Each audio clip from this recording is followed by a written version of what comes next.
Olá, seja muito bem-vindo, muito bem-vinda ao Papo de Dinheiro, seu podcast, o seu programa de educação financeira e finanças pessoais.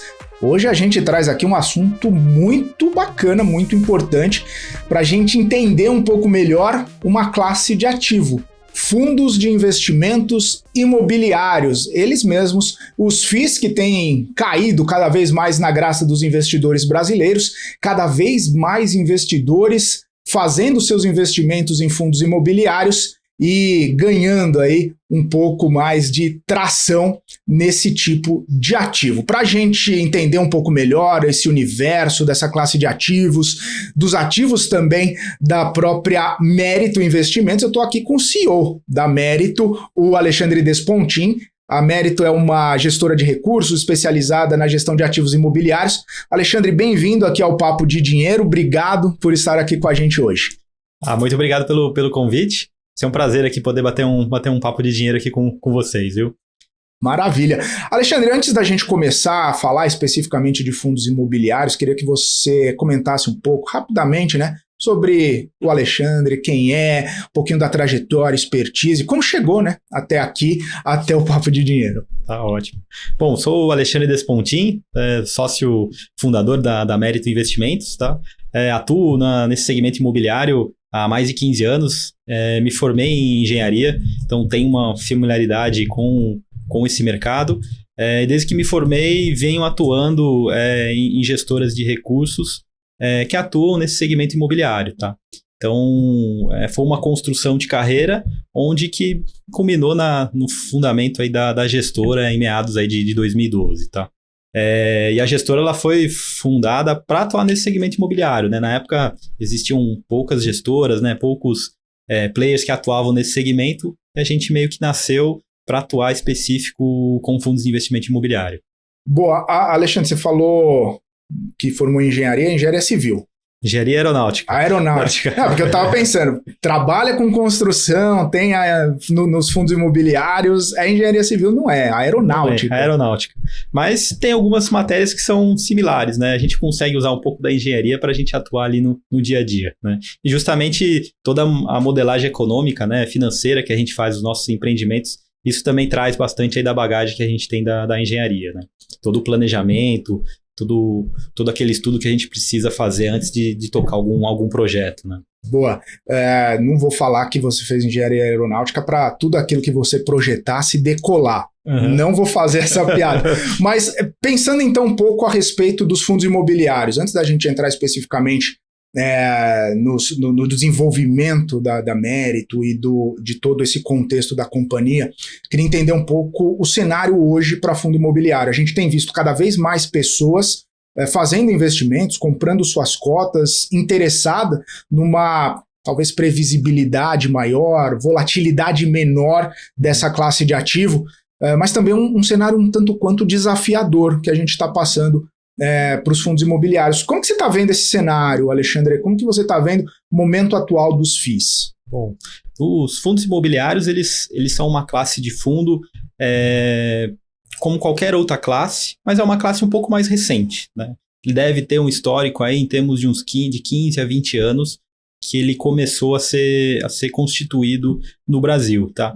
E ele vem muito em linha com o investimento preferido do brasileiro, que é imóvel, né? Então o Brasil ele sofreu muitas crises na década de 80, 90 com inflação, e a população naquela época via os imóveis como um ativo bem conservador e de preservação de capital. Então está enraizado assim na cultura do brasileiro investir nos imóveis. E foi daí que surgiu os fundos de investimento imobiliário, né? Como fazer então que a população invista em imóveis de uma forma mais simples, né, e mais fácil, né? Então, por isso que foi constituída essa classe de fundos, e essa classe de fundos vem se desenvolvendo ao longo dos últimos 10, 15 anos, teve um crescimento muito grande, assim, tá? Então, hoje a gente está num cenário muito desenvolvido e bem consolidado, né? Hoje a gente já tem, acho que mais de 50% dos investidores que investem em bolsa, investem em fundos imobiliários também. Há 10 anos atrás, era praticamente 5% dos que investiam em bolsa investiam em FIIs. Hoje acho que esse número já beira mais de 50% já. Então hoje é uma classe bem difundida para a maioria dos investidores que já conhecem a Bolsa. Né?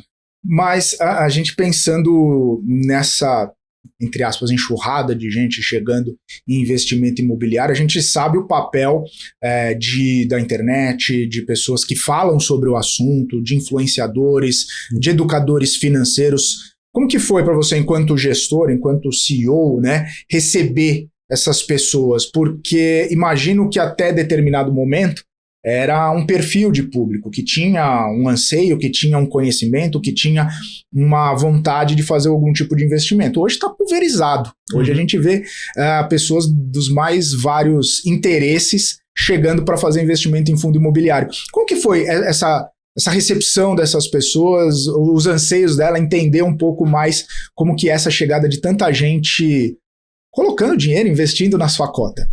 Acho que a grande dificuldade no início, né, dessa nova classe de fundos foi justamente ele entender o que era um fundo de investimento imobiliário. Né? Então, as pessoas conheciam muito um fundo de renda fixa, conheciam um fundo multimercado, conheciam como aplicava num CDB ou numa LCI. Agora, como é que é um fundo imobiliário? Né? Então, os investidores no começo eles não conheciam como que essa classe funcionava. Né?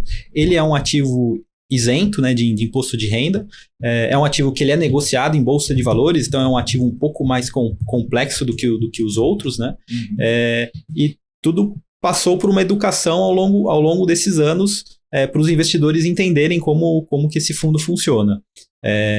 E além de como o fundo funciona, depois todas as subclasses de fundos imobiliários, né? Você tem fundos que investem em lajes corporativas, fundos que investem em ativos de logística, fundos que investem em empreendimentos residenciais. Então, existe depois toda uma dificuldade a quais são os ativos que aquele fundo investe o recurso que ele capta, né? Então, os influenciadores, os educadores financeiros foram fundamentais, assim, nessa passagem de informação para o investidor, né, para a pessoa física, para o pequeno investidor, né, e nós como gestores também precisamos participar mais desses eventos para poder trazer esse tipo de informação, né, acho que nós temos bastante informações sobre esses fundos, nós que fazemos a gestão, né, acho que a gente consegue trazer um pouco mais de informação e clareza de como que ele funciona, né.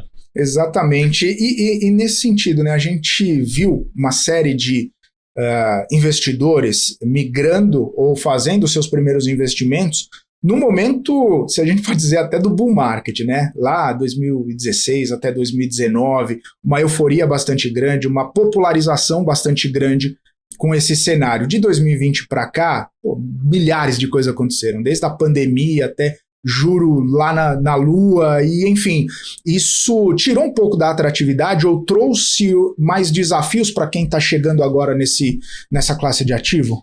Os últimos 2 anos, aí, por conta do aumento da taxa de juros, de fato teve um menor tipo de informações divulgadas sobre fundos de investimento imobiliário, até por conta desse aumento da taxa de juros, que faz com que os outros ativos fiquem um pouco mais atrativos do que o fundo de investimento imobiliário. Né? Então, os influenciadores, a própria mídia, as corretoras acabam tirando esse tipo de fundo de evidência, né? Para tentar apresentar os outros produtos que estão mais rentáveis. Né? Mas agora, retomando o mercado, né? A gente tendo um maior crescimento econômico, tendo maior redução aí na taxa de juros, de volta essa classe vai ser uma classe que vai ser bem atendida, né? Acho que todo mundo vai voltar a incentivar o investimento nesse tipo de produto. Né? Por que o juro afetou tanto a classe, Alexandre? O que o custo do dinheiro mais alto, né? Que o juro, exatamente isso, o juro mais alto fez para a classe como um todo, né? Fica mais difícil desenvolver, fica mais difícil comprar, fica mais complicado fazer a alocação do recurso ou captar o recurso. Qual que foram os principais desafios nesse período, né, de juro mais alto?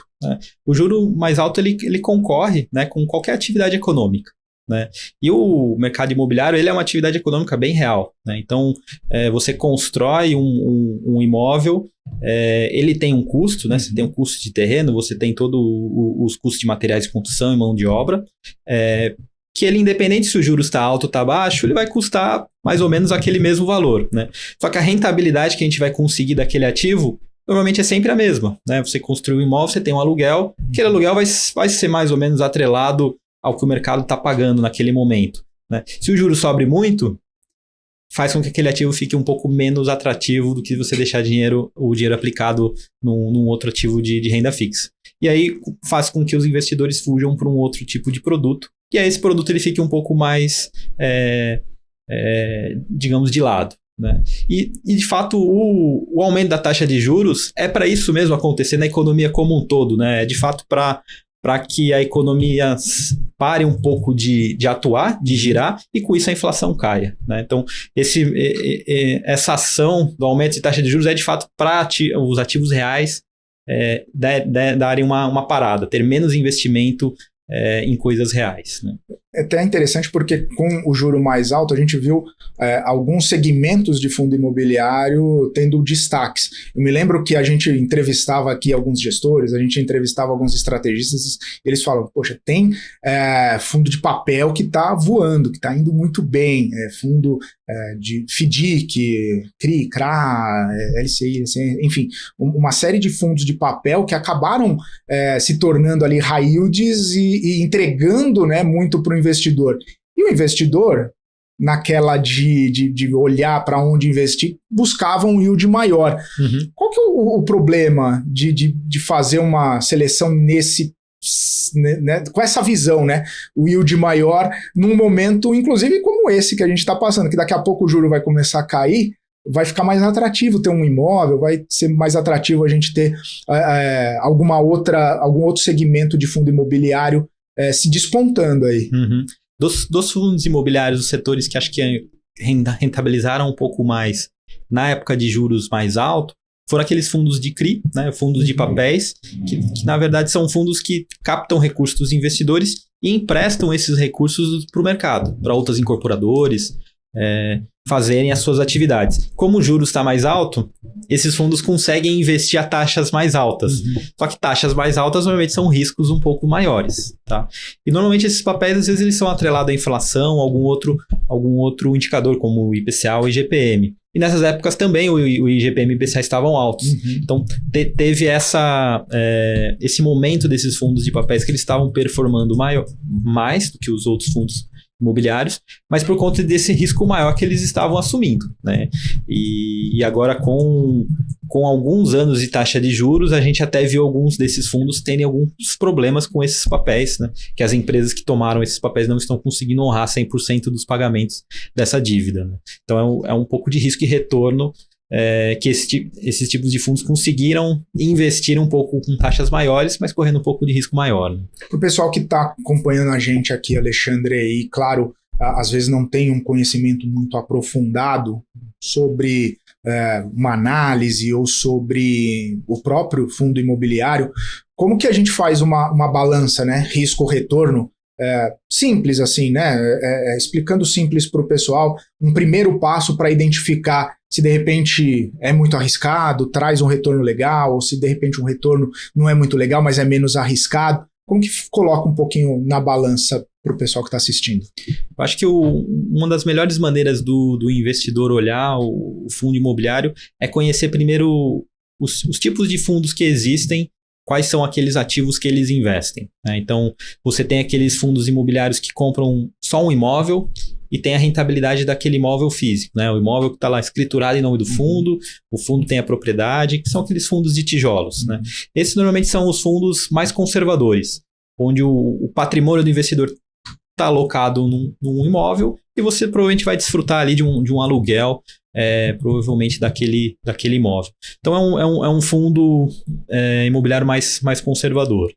Você tem os outros fundos de outras classes, né? Então você tem um fundo de CRI, né? Que é um fundo de papel, é um fundo que investe emprestando recursos para algum empreendedor. Então ele é um fundo que tem um pouco mais de risco. Então você corre, na verdade, um risco de crédito do tomador, né? Essa dívida normalmente tem alguma garantia real sobre esse dinheiro que foi emprestado, mas normalmente é uma garantia, né? Então você vai ter que executar o seu devedor até você conseguir ter de volta esse imóvel para você depois leiloar e recuperar seus recursos, né? Mas também são fundos que têm uma rentabilidade um pouco maior e correm um risco maior assim em sua carteira. E você tem alguns fundos como um fundo da Mérito, que é um fundo de desenvolvimento, onde você faz um pouco de risco no meio do caminho disso, né? Você não está emprestando para um incorporador, mas você também não está só comprando imóvel pronto, né? Você está comprando um imóvel onde você está desenvolvendo, né? Você vai construir alguma coisa e depois vender, né? Então, você faz 100% da atividade dentro de casa, você corre um pouco mais de risco, porque você está comprando terreno, está aprovando um projeto, fazendo uma construção e depois você faz a venda desse imóvel, né? Então, é um risco um pouco maior do que um imóvel só para locação, você consegue ter uma rentabilidade um pouco maior do que um fundo só de aluguel. Esse risco, né, do Mérito, por exemplo, que você falou, um fundo de desenvolvimento que compra um terreno, desenvolve o projeto, constrói, depois vende. O risco, o que é? Não vender? O risco é greve dos operários e não entregar? O risco é pagar multa porque não entregou? Enfim, quais os riscos que estão implícitos aí nesse tipo de fundo, especificamente o da Mérito? Ele é um fundo onde você está comprando imóvel, então toda compra de imóvel você tem ali um risco, né? Você tem que fazer toda a análise jurídica para poder fazer essa aquisição. Você tem um risco para conseguir aprovar aquele empreendimento que a gente está desenvolvendo. Então, cada prefeitura tem a sua regra, né? Cada órgão público tem o seu prazo de análise. Então, você corre um risco do que aprovar e quando você vai aprovar. Tem o risco de quanto vai custar essa construção. Então, você tem ali um orçamento, um planejamento de quanto vai custar, mas ao longo da obra você tem ali 2, 3 anos de obra, pode ter oscilação de preços de quanto vai ser essa obra, e o risco de vender, né? Você tem uma projeção de quanto que você acha que você vende desse imóvel, mas só na hora que você efetiva a mesma venda que você vai ter exatamente o valor que você vai ter de rentabilidade, né? Então é um fundo que traz uma gama de riscos diferente ali para o investidor, mas são riscos muito bem calculados, assim, né? São normalmente riscos que você pode ter um prazo maior para receber, alguma negociação melhor que você precisa fazer com algum fornecedor. Então, no nosso histórico aqui desses 10 anos com esse fundo, você sempre tem alguma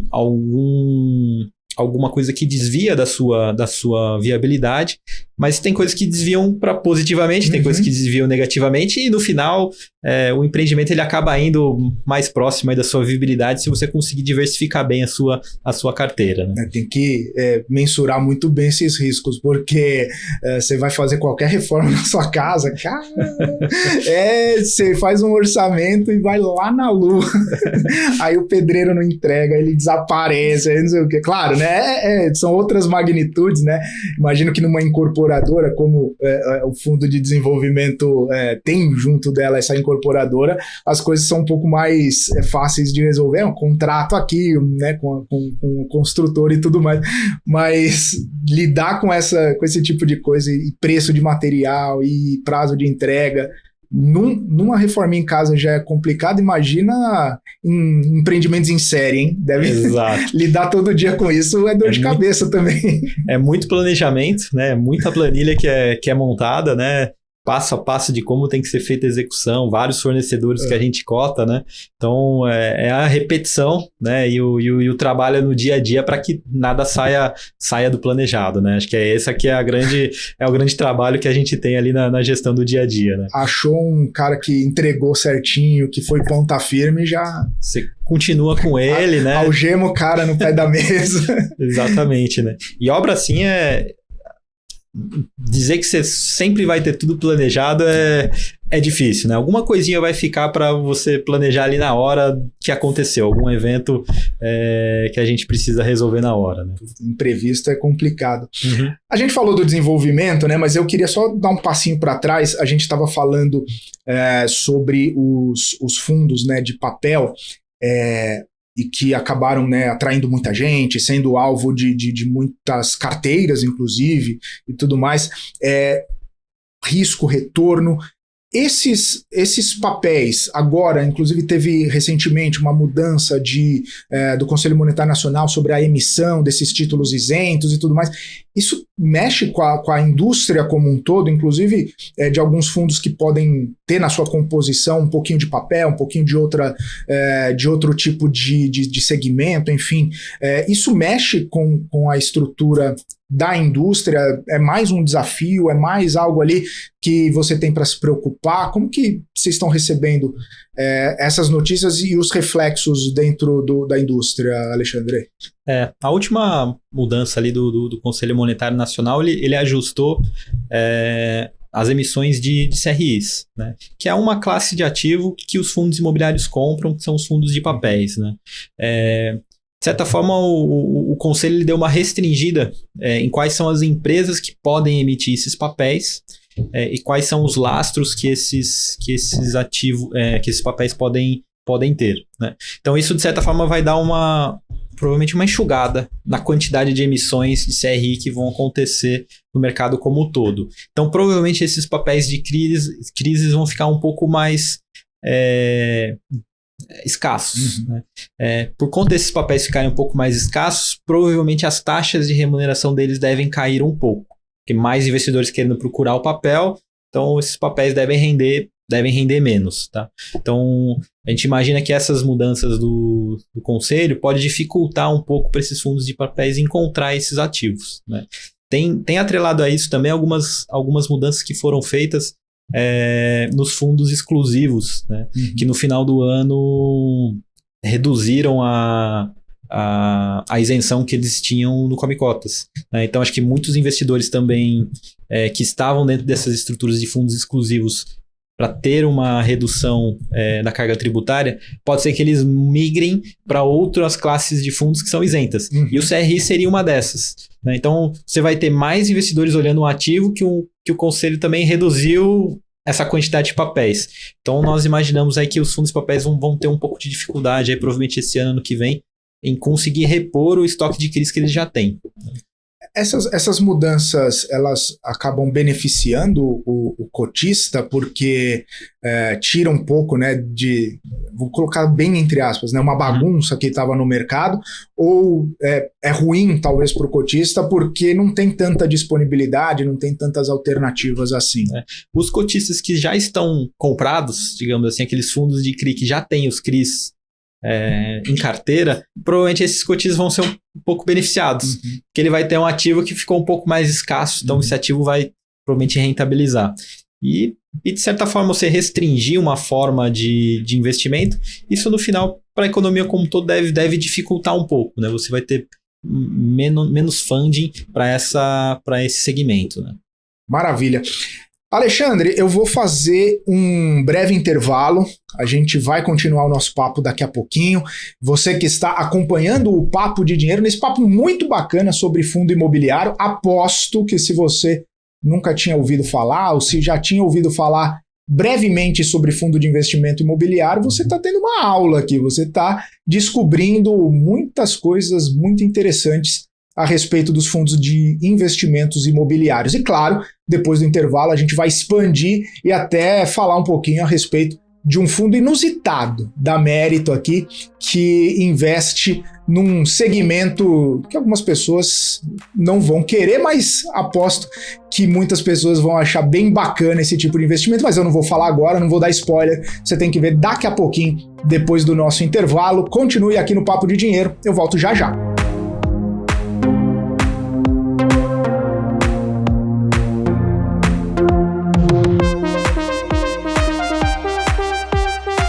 Muito bem, estamos de volta aqui no Papo de Dinheiro, seu podcast, o seu programa de educação financeira, finanças pessoais. Hoje eu recebo aqui o Alexandre Despontin, CEO, fundador também da Mérito Investimentos, uma gestora especializada aí em ativos imobiliários. Muito bom poder receber o Alexandre aqui com a gente, um papo bem bacana, tá indo muito bem, e eu queria só resgatar um pouquinho algumas coisas que a gente falou no primeiro bloco. A gente falou sobre um cenário para fundo imobiliário, principalmente agora num momento em que a gente teve uma taxa de juro bastante alta e agora voltando a cair, talvez seja um trigger de atratividade maior aí para o segmento, para a indústria, e isso podendo trazer mais pessoas para os fundos imobiliários, podendo inclusive trazer mais retornos para as pessoas.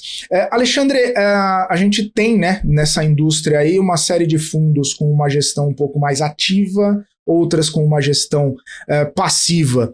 Queria entender um pouco da sua visão. Imagino que para você, né, que é o CEO, que é fundador da Mérito Investimentos, você ser ativo na sua gestão e você fazer, evidentemente, a sua gestão, a gestão do fundo, seja mais interessante. Qual é o benefício e talvez ali um desafio dessa gestão ativa em comparação com uma gestão passiva de alguns fundos que a gente tem disponíveis no mercado? Bom, então, primeiro, né, para a gente tentar deixar mais claro o que seria um fundo ali, gestão ativa e passivo, né? Normalmente aquele fundo que a gente chama de ativo é aquele fundo que a gente tem muitas mudanças de ativos dentro da carteira. Tá? Então, aquele fundo que comprou um imóvel, aí passa um tempo, 6 meses, um ano, faz a venda desse imóvel e com isso vai trocando esses ativos da carteira. E fundos passivos são aqueles fundos que compram um imóvel e encarteram ele e ele carrega esse imóvel durante 30, 20 anos, 40 anos, né? Fica com a política de investimento de comprar e manter aquele ativo, né? Então, o gestor ali de fundo imobiliário, né? O gestor imobiliário ativo é aquele gestor que ele está muito atrelado a sempre estar avaliando os preços dos imóveis, como que ele vai fazer para comprar, tentar fazer alguma benfeitoria naquele imóvel, poder fazer uma venda e ter um ganho de capital naquele ativo.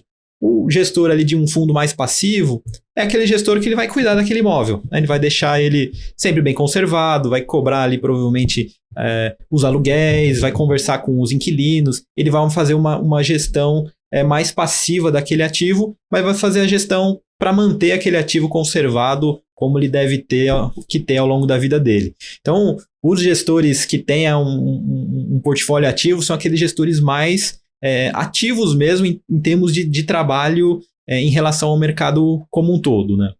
Não necessariamente toda hora mexer, mas, por exemplo, você estava falando, né, que vocês compram o terreno, desenvolvem, constroem. É uma gestão ativa. Vocês estão toda hora, entre aspas, mudando o foco. Hoje você está num terreno em determinado bairro, amanhã, sei lá, daqui 1 ano, 2 anos, o período de construção, venda e entrega, você já está pensando em outro bairro, encarando outra realidade. É mais desafiador a título de gestão? É bem mais desafiador, né? Você precisa ficar muito antenado, né, em como o mercado se comporta na região, no bairro, onde você atua, né? Esse que é o grande diferencial aí da gestão ativa para passiva. E na ativa você tem uma possibilidade de ter retornos maiores. Porque você sempre está reciclando seu portfólio, comprando, vendendo, tentando fazer alguma benfeitoria, né? Então, isso é algo que é importante para os cotistas, né? E para a rentabilidade, para o histórico do fundo, né? Uma dúvida que me bateu agora, quantos projetos vocês tocam ao mesmo tempo? Dá para fazer vários, um só e é aquele que senão... Hoje a gente tem cerca de 30 projetos em andamento. Tá? Simultâneos. E eles estão em diversas fases. Então, tem empreendimento que hoje a gente está pronto, a gente está entregando, tem empreendimento que está em construção, tem empreendimento em aprovação e tem empreendimento em diligência, onde a gente está prospectando, fazendo proposta, correndo atrás aí para adquirir. Então, hoje a gente tem uma equipe de umas 80 pessoas atuando em todas essas frentes aí para fazer esses empreendimentos crescerem, né? Sem considerar a grande massa de equipe, que é a construção mesmo dos projetos, né? Acho que esses 80 pessoas são só a equipe que fica atuando na gestão de escritório desses ativos, né? Até porque não dá para você comprar um imóvel, né, construir e esperar vender para começar outro, que senão fica muito longe, né, o embolso do recurso, do dinheiro para começar tudo de novo. Então, demora em média quanto tempo para desenvolver do 0 ao 100 ali? O ciclo normalmente 5 anos. Tá? 5 anos. Tem alguns empreendimentos que são mais curtos e alguns poucos mais longos, mas normalmente em 5 anos, desde a compra do terreno até a entrega e o recebimento, acho que esse é o médio aí que a gente tem aqui na carteira. Boa, e já que a gente está falando um pouquinho da Mérito, né? Você falou construir e tal, a gente tem na Bolsa, não só na Bolsa, né, mas tem várias construtoras ativas, pelo menos não só no estado de São Paulo, mas no Brasil inteiro. Uhum. Qual que é o desafio de ter um fundo de investimento imobiliário nesse perfil, né, de construção, que atua na construção, na incorporação, junto com uma série de empresas que também faz isso, né? Só listada na Bolsa a gente tem várias, né? Baixa renda, média renda, alta renda, alta renda, enfim. Fala um pouquinho sobre esse desafio, sobre alguns contrastes, de repente, que acabam sendo melhores para vocês ou piores para vocês nesse ambiente tão competitivo de construção. Bom, a gente tenta atuar num segmento específico, né, um pouco longe das construtoras listadas em bolsa, mas a gente acaba atuando no mesmo segmento, né? Construção civil, compra de imóvel, construção e venda para cliente. Né? O terreno que você gostou, outro deve estar de olho também. O outro acaba estando de olho e a gente às vezes concorre mesmo com propostas, né? Às vezes faz um leilãozinho ali. O proprietário fala pra gente, recebi uma proposta ali da MRV, vocês conseguem cobrir, vocês conseguem melhorar, então isso é comum, assim, a gente receber ali quando a gente está negociando algum terreno. A gente tenta se diferenciar um pouco com a nossa marca, né, com o nosso público que está vendendo, e um pouco nos nichos, né? Normalmente a gente faz empreendimentos não tão grandes, já as grandes não. Às vezes, por ter um pouco mais de escala, eles preferem fazer empreendimentos bem maiores, né? Então, eu acho que esse é o grande diferencial, mas a gente acaba competindo mesmo com as construtoras aí listadas, né? E ainda em cenário de competição, né? Claro que vocês têm o seu perfil, né? O perfil de ser essa construtora, incorporadora, fundo de desenvolvimento.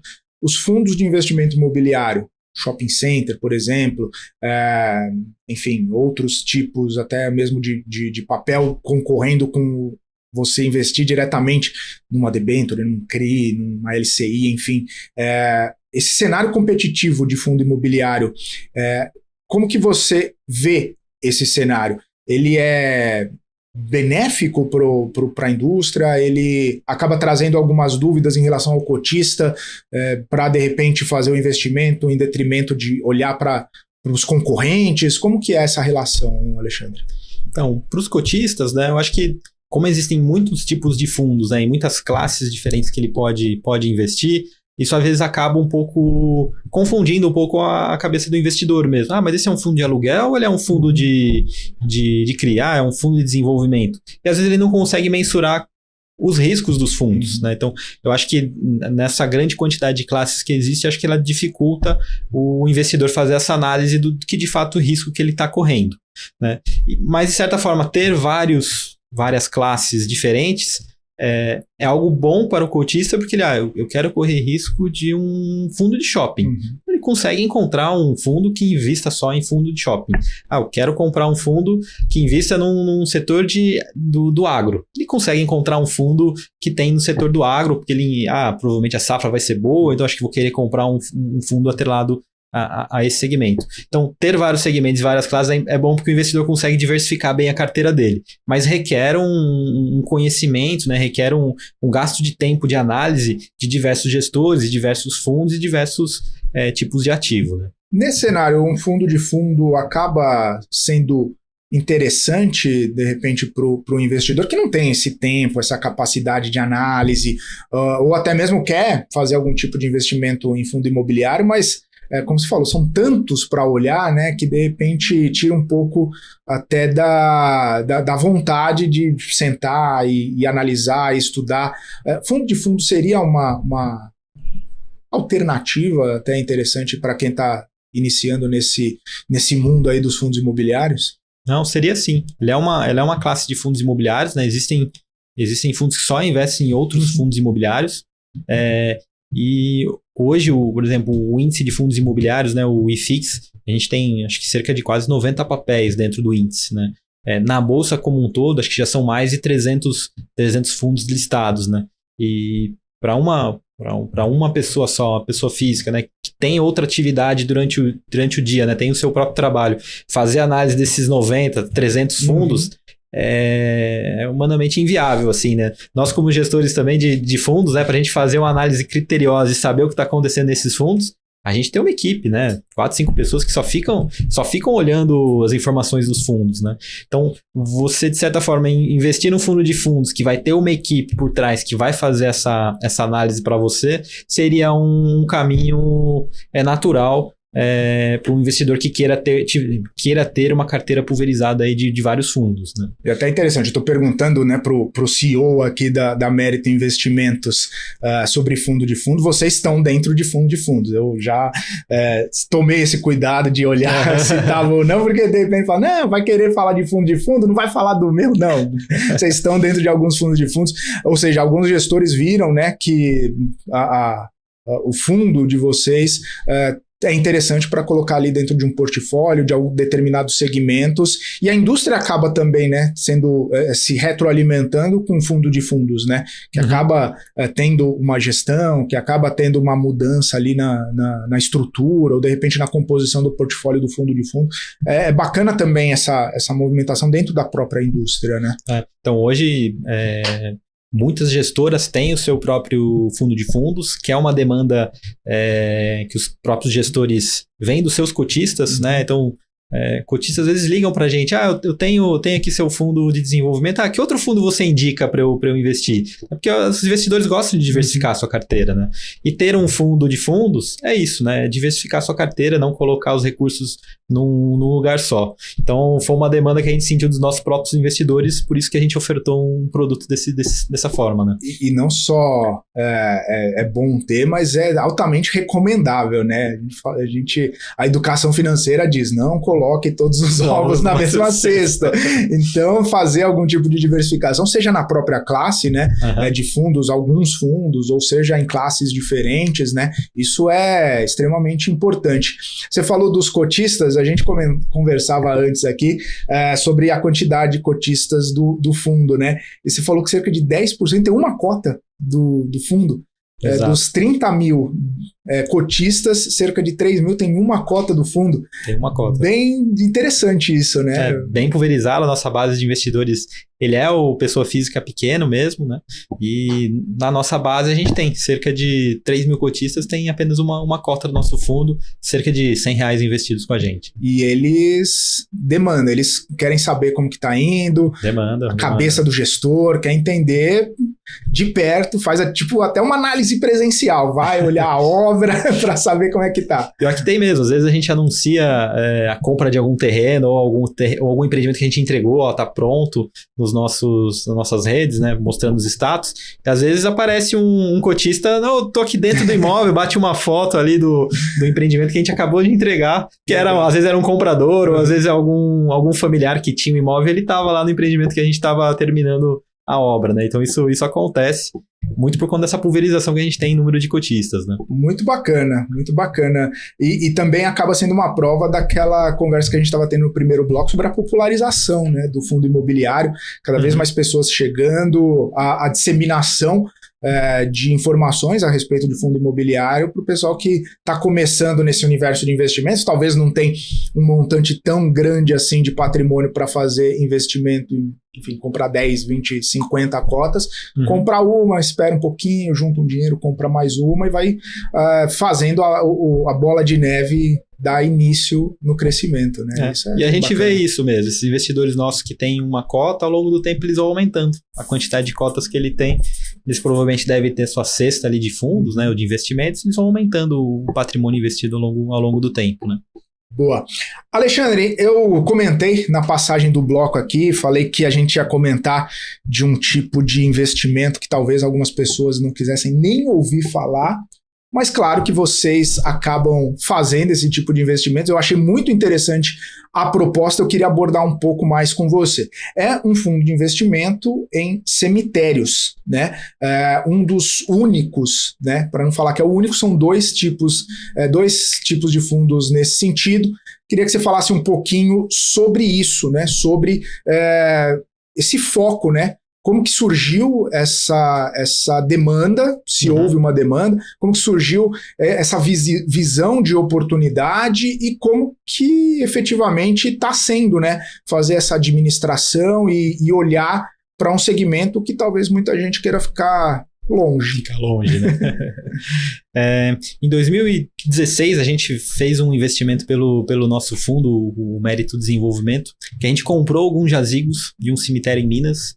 Depois de um ano e meio, a gente fez a venda desses jazigos com ganho de capital, né? E, de certa forma, esse segmento sempre foi um segmento que a gente acabou olhando aqui na nossa gestão do nosso fundo. É um segmento que a gente gostaria de olhar, né? Ele é um ativo imobiliário como qualquer outro, né? E agora em 2022, né? 23, a gente constituiu um fundo exclusivo para atuar nesse segmento, que é o Fundo Mérito Cemitérios, que é um fundo que tem uma política de investimento para investir nesse setor.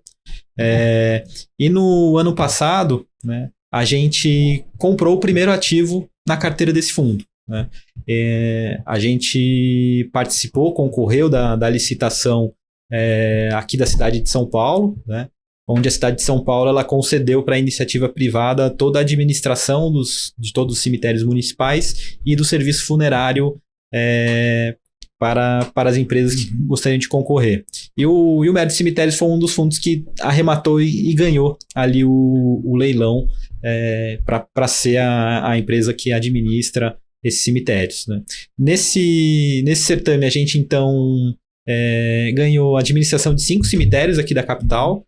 Cemitério São Paulo, Cemitério do Araçá, o Cemitério Santo Amaro, o Cemitério Vila Nova Cachoeirinha e o Dom Bosco. São 5 cemitérios, cada um meio que numa região assim, da cidade e de perfis de público diferentes aqui na capital. Tá? Então você tem alguns perfis que são um pouco mais de alta renda e alguns cemitérios aí de mais baixa renda. Tá? E além dos cemitérios, a gente também está fazendo toda a parte do serviço funerário. O serviço funerário que seria? Seria o translado do corpo, né? O transporte mesmo do corpo, a venda de caixão, a arrumação do corpo, venda de flores, venda de velório, o cerimonial que a gente pode ter, as homenagens que a gente pode prestar para a família. Então, todo esse serviço, antes ele era prestado pelo município, né? E aí o município ele concedeu para a iniciativa privada e os 100% está sendo feito pelo fundo. Tá? Então, diferentemente do que a gente conversou no fundo de desenvolvimento que constrói e vende, esse aí é uma gestão mais passiva. Então, vocês pegam essa administração e vão cuidando e permanecem com esse ativo por um determinado tempo. Não tem a pretensão de vender, fazer uma venda, até não. Porque tem período que vocês ganharam essa uma concessão concorrência? É uma concessão por 25 anos. Então, a gente fez um investimento para administrá-los durante esses 25 anos. Mas dentro desses ativos tem bastante atividade que a gente precisa fazer de forma ativa. Né? Então, dentro desse edital, a gente tem que fazer diversos projetos dentro dos cemitérios para melhorar toda a infraestrutura. A gente tem diversas construções para fazer dentro desses imóveis. Para que seja mais agradável para o público, para a gente trazer esses imóveis que estavam, alguns deles bem abandonados, né, para um nível de qualidade e excelência iguais os particulares aqui na cidade. Vocês entregaram o que foi proposto, o que foi pedido pela administração pública, vocês têm vantagem na próxima licitação, ou vocês vão ter que concorrer de novo daqui 25 anos? Tem que concorrer de novo, é outra concorrência. Né? Mas enquanto isso, vocês podem desenvolver, a gente explora, você pode explorar do jeito que achar interessante, ou tem Então, no edital você tem as regras, né? Você tem algumas tarifas que são fixas, né? Que você cobra dos munícipes. E tem as outras tarifas que elas são tarifas livres, que é por nossa criatividade os produtos que a gente pode vender lá. Né? Como que está a questão da entrega, né, desde então, né, o que vocês já conseguiram fazer, perspectiva de melhora na receita, melhora na margem, tem esses desafios aí de qualquer empresa, né, de aumentar a receita e diminuir os custos, né? Acho que é o que todo mundo foca agora, é isso. Né? Nesse primeiro ano, acho que o grande foco nosso foi pegar essa operação na mão. A operação hoje, a gente tem cerca de quase 400 funcionários atuando aí nos nos 5 cemitérios e em toda a cadeia, né, de serviços que a gente presta, né? Então, a gente montou essa empresa em 1 ano, né? Então, imagina, a contratação de 400 funcionários, escritório, tudo fazer funcionar. Vocês não herdaram da prefeitura? Não, a gente teve que correr atrás e sair contratando todas as pessoas. Então, de certa forma, foi uma gestão bem em cima ali, corrida, né? Para poder conseguir fazer isso acontecer, né? Então, além disso, a gente já está com os projetos avançados, né? Tanto de reformas quanto de construções novas. 2 dos cemitérios, o Araçá e do São Paulo, o cemitério Araçá e do Santo Amaro, a gente já entregou as salas de velórios reformadas, com ar-condicionado, com todo o acabamento de primeira qualidade, né? Então, hoje os munícipes que vão ter um velório, prestar suas homenagens ao seu ente querido, já estão muito bem melhores acomodados do que era antes com a prefeitura, sem ar-condicionado, com ventilador quebrado, com cadeira todas bagunçadas. Então, hoje a gente já tem um padrão muito melhor do que era no ano passado. E a ideia é que nos próximos 2 anos a gente já consiga deixar eles num outro padrão de empreendimento imobiliário, né? Com esse novo padrão de empreendimento imobiliário, a gente consegue ofertar novos produtos, ter tarifas que a gente pode cobrar dos munícipes um pouco maior, que é um serviço que a prefeitura não conseguia prestar, né? E hoje os familiares gostam de dar essas homenagens para a família. E se você não tem essa gama de produtos para ofertar, os familiares não conseguem comprar, né? Se eu for investir hoje, Alexandre, e pensando na cabeça do investidor, que tipo de risco eu posso ter num fundo de cemitério e que tipo de retorno eu consigo esperar com um investimento, obviamente, de um mais longo prazo, tentando capturar esse movimento aí de ter uma concessão de 25 anos, né? Pensando nessa melhora de margem, nessa oferta de melhores produtos e tudo mais. Como investidor, que tipo de risco eu posso pensar antes de investir e que tipo de retorno eu posso projetar ao longo dos anos de investimento? Um dos maiores riscos nesse fundo é, de fato, ter ganho a concessão, ter conseguido arrematar, ter feito a compra desse edital e ter conseguido implantar essa virada de chave, né? A prefeitura entregar para a gente o serviço e a gente conseguir prestar ele. Então, esse acho que era o risco maior da concessão. Daqui para frente, a gente tem um risco de conseguir fazer essas construções e fazer essas entregas que a gente precisa no edital, mas o risco acaba sendo muito menor do que o último ano que a gente correu. E durante esses 25 anos, a população brasileira está cada vez envelhecendo mais, né? Então, nas nossas estimativas, né, hoje São Paulo tem cerca de 12 milhões de habitantes, né? Daqui 20 anos, essa pirâmide ela não vai ser mais uma pirâmide, vai ser mais uma coluna, né? Hoje morrem na cidade mais ou menos umas 90 mil pessoas por ano. Daqui 20 anos esse número vai mais do que dobrar. A gente vai ter quase 200 mil mortes na cidade. E é esse o grande ganho que o investidor vai ter ao longo do tempo, né? Essa mesma estrutura, esses mesmos cemitérios, vai mais que dobrar o número de atendimentos que a gente tem que fazer, já que esses serviços concedidos eles são monopólio da concessionária que ganhou o edital, né? Então, ele é um ativo que está meio livre de alguns riscos econômicos, né, que os outros ativos acabam tendo, né? Você sempre vai ter o falecimento ali da população, porque é algo natural que vai acontecer ao longo do tempo. Então, a gente acredita que ele é um fundo não cíclico, né, anticíclico aos ciclos econômicos, por conta dessa atividade, né, que é o funerário, que depende mesmo da taxa de mortalidade aí da população. Você bem falou, né? Bem novo, bem iniciando ainda esse fundo. Já tem distribuição, tem projeção para distribuição de algum dividendo para os cotistas? Como é que é essa situação? Porque acaba que é uma das primeiras perguntas que a gente ouve, né? Fazer, né? E aí, tudo bem, mas vai distribuir, né? É que também fundo imobiliário tem todo aquele mandato, né? Precisa fazer uma distribuição e tal, mas não necessariamente mensal, tem que ser. Tem toda uma determinada regra ali para a distribuição dos lucros, né, do fundo? A gente imagina que nossos estudos de viabilidade a gente deve entregar ali próximo de 1% da rentabilidade para o cotista nesses primeiros anos aqui de concessão, livre de imposto de renda, né? E conforme os anos forem andando, né, ao longo da concessão, esse valor deve até dobrar ali nos próximos 20 anos por conta desse efeito da maior mortalidade da população. Maravilha. É isso. Será que o pessoal tá aí com apetite para fazer esses investimentos? Estava até olhando aqui quantos cotistas a gente tem nesse fundo aqui. Eu não encontrei essa informação. Você sabe dizer, Alexandre, mais ou menos quantos cotistas a gente tem? Uns 300 cotistas. 300 cotistas? Mais de 300 cotistas já no fundo de cemitérios. É da base do Fundo de Desenvolvimento? Tem alguns que sim e alguns não. Tem alguns que são exclusivos desse fundo. Chegou e falou, quero esse. investir em cemitério. Uhum. Sensacional. E acho que é uma classe que vai começar a pegar tração maior aí no mercado de capitais, né?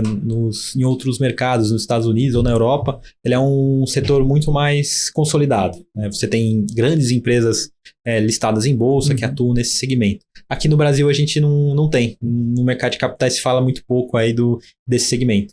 E é algo que a gente imagina que isso deve mudar ali nos próximos 5 anos. Maravilha, é isso. Vamos ver como que vai desenvolver aí esse fundo e a adesão do pessoal no fundo de cemitério. Alexandre, eu quero agradecer de verdade, muito obrigado pela sua presença aqui no Papo de Dinheiro, obrigado pelo papo, obrigado pela aula aí sobre fundo imobiliário. Deixa suas considerações finais aí para o nosso telespectador, por gentileza. Ótimo. Eu que agradeço nesse espaço, a gente poder bater esse papo, né? Queria convidar todo mundo que está nos escutando, nos assistindo, a seguir a gente, a Mérito Investimentos, aqui nas redes sociais, né? Tanto no Instagram, no LinkedIn. E se alguém tiver alguma dúvida ou quiser conhecer mais os nossos produtos, nossos fundos, pode entrar em contato com a gente pelo nosso telefone, pelo nosso e-mail de contato. Por favor, fiquem em casa, né? A gente está aqui para atender vocês. Maravilha. Alexandre, obrigado mais uma vez. Muito bom esse papo. E volte mais vezes aqui na BMC, no Papo de Dinheiro. Enfim, toda a nossa programação. Valeu, obrigado, viu? Valeu, obrigado, viu? É isso aí. Alexandre Despontin, CEO da Mérito Investimentos, conversando a gente aqui, deixando um pouco mais claro, né, uma série de questionamentos a respeito de fundos imobiliários, especificamente agora, nesse finalzinho, acho que vale a pena voltar e dar mais uma olhada sobre como que é, né, esse desenvolvimento de fundo de cemitérios, fundo bem bacana, né, inusitado, digamos assim. Mas é isso, sempre muito bom poder contar com a sua audiência, com a sua companhia. O Papo de Dinheiro vai ficando por aqui. Eu volto na semana que vem, claro, com mais convidados, mais entrevistados, mais temas relacionados a finanças pessoais e educação financeira, contando sempre com você que está aí desse lado. Forte abraço, até semana que vem. Tchau, tchau.